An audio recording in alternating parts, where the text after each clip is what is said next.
უკეთეს ავტომობილს, რომელსაც მე პირადად ამდენი ხანია ველოდებოდი. დათო, გამოიყვანი აბა.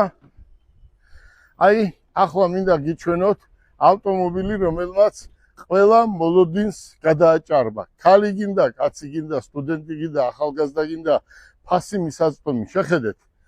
აი შეხედეთ, ავტომობილი 500-დან 600 კილომეტრს გაივლის სავარაუდოდ და აი შეხედეთ. აი შეხედეთ ვიზუალურად შეხედეთ ჯერ. აი დახვეწილი, გემოვნებიანი, აი ფერი ნახეთ და ვიღაცა რო იძახის, ბიძია მომისმინე ჩინეთში ნამყოფი არ ხარ. ჩინეთში არის რა წარმოებებია, ხო? მე შემეკითხე, ჩინეთში არის უმაღლესი დონის ავტოქარხნები, უმაღლესი დონის. აი წარმოიდგინე. აი შეხედეთ უბრალოდ შეღებილი როგორია. 5 ფერია ავტომობილი, ხო? 5 ფერია და სად არის ესეთი მითხარი? სადღებავე, რომელი აი ნებისმიერი ავტომობილი მოვიყვანოთ და შევადაროთ, აი ესე თუ სადმე იღებება ავტომობილი. Rolls-Royce არ იღებება და ახლა შენ იცი და მე არ ვიცი? შენ როცა დაიბადე, მაშინ მე უკვე ავტომობილს ყიდიდი. მოდი. აი შეხედეთ. ზუსტად შერჩეული ფერი. რა ფერიც არის? აი 5-ნაირი ფერია გარედან. შეხედეთ სალონი. აი ანახე მაყურებელს. ამას ჩვენ დღეს ძალიან მაგრად გავაპიარებთ კი არა, ვაჩვენებთ მოსახლეობას. აი ეს არის ავტომობილი.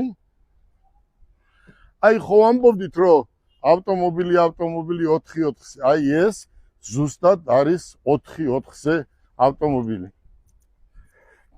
მოგზანდით? აი ეს არის ჩერის ფირმის და შეხედეთ დამტენი ხარხნული და რა ვიცი, ჩერის ფირმის არის. მე მინდა აუხსნა მაყურებელს. თურქეთში იმაში ჩინეთში არის 100-მდე, 200-მდე ავტოქარხანა, ხო ძალიან ბევრია, მაგრამ პირველი ადგილი მთელ ჩინეთის ტერიტორიაზე უკავია მაინც BYD-ს და მეორე არის ჩერი. ვანახოთ მოსახლეობას, ეს ავტომობილი უკვე დღეიდან ახლა როგორც გაპიარდება და ამ ავტომობილების გაყიდვას ჩვენ დავიწყებთ 28,900 დოლარის ეკვივალენტი იქნება ამ ავტომობილის ფასი. შეხედეთ. აი, შეხედეთ მენიუ, რასაც